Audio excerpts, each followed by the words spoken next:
whole bunch of beats, was making beats and doing all that, typical stuff you do with artists or whatever. And I didn't know it at the fact who he was and whatever. And I'm talking about like this time I was like skating, and so he was like we were just down there chilling. He was talking about skating. He used to skate or whatever, lightweight, and we just had like this whole just vibe session. And then I was like, okay, cool. Got his contact. Was sending a bunch of beats, and she was like, yeah. His name Drake. He used to be on a Nickelodeon show. I didn't even watch Degrassi. I just heard of it, but I didn't think nothing of it. I was like, okay, cool. And so then he used to send me music, and he had a song with Trey Songz at the time, and he had a song with Dwelle. And he was like, yeah, I see you like Dwelle. I got a song with Dwelle. It was called Don't You Have a Man? And that whole little vibe. And he was like, yo, I'm working on this tape, man. I want you to chop and screw it. And so at this time, heavy beats, sending him beats, and then he sends me the tape, and it was comeback season. So it was just the anniversary for that one too, like a few days ago. Yeah, it was the anniversary. So yeah, 10 years.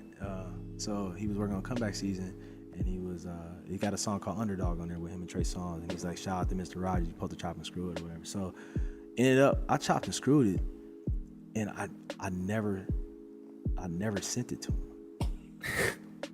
So because I didn't like it. So I was, with me chopping and screwing, like I was kind of like how Screw was, like it had to have that vibe. Yeah. So records on there had that vibe, but I think Smalls did the tape before that, but then the way the tape was kind of put together like an East Coast kind of New York tape, so it wasn't the vibe. A lot of records just to me wasn't what I felt. I didn't like how it sounded, and people would have received it and liked it, whatever. So then, man, I just turned into like sending him beats and stuff like that, and we always connected and on that vibe. And then when he was like, I'm working on his next project, and this is kind of like after he got connected with Young Money, and Summer introduced him to everybody out here, putting him on with everybody in the city, kind of like showed him the city, and that's how a lot of that all kind of came about, evolved. So I don't know all the details, there's a lot of different stories like how he got to Houston, but or how he got popping in Houston, but like Summer was definitely, she don't get the credit for that. She had her hand in it for sure. For sure. Like she was, introducing him to everybody.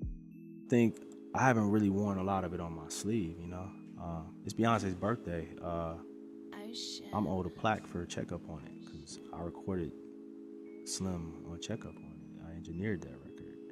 He got a Grammy for that, I think. I don't think he got his plaque either yet. But anyway, I recorded a lot of records for, for different for artists and stuff like that that have gotten platinum plaques and stuff. I mean, at that time, it wasn't social media, man. Of course, it wasn't popping. I couldn't really broadcast what I was doing. And then I'm not the guy, like, you're not gonna probably see on my profile a lot of pictures of me with an artist, unless it's like that Toby and Crit thing where I know them personally and I really connect with them, or like really about like this not a clickbait, So I just think for those who know, they know, and that's been a gift and a curse, because a lot of people are like, man, you need to put it out there more, what you're doing, all that, because I know, perception becomes reality, man. But I've just never really been the one, like I'm not gonna put the money on the gram. I don't wear jewelry, I what I'm saying, like I had a grill, I didn't really wear it, it's just so like that kind of transfers over to with my accolades, man, and it's, and like I said, it's a gift and a curse, because I know a lot of guys who put out what they do and the work that they put out and everything all the time, and it works in their favor, because that's how you sell it, that's how you build a press kit, that's how you sell it to corporate,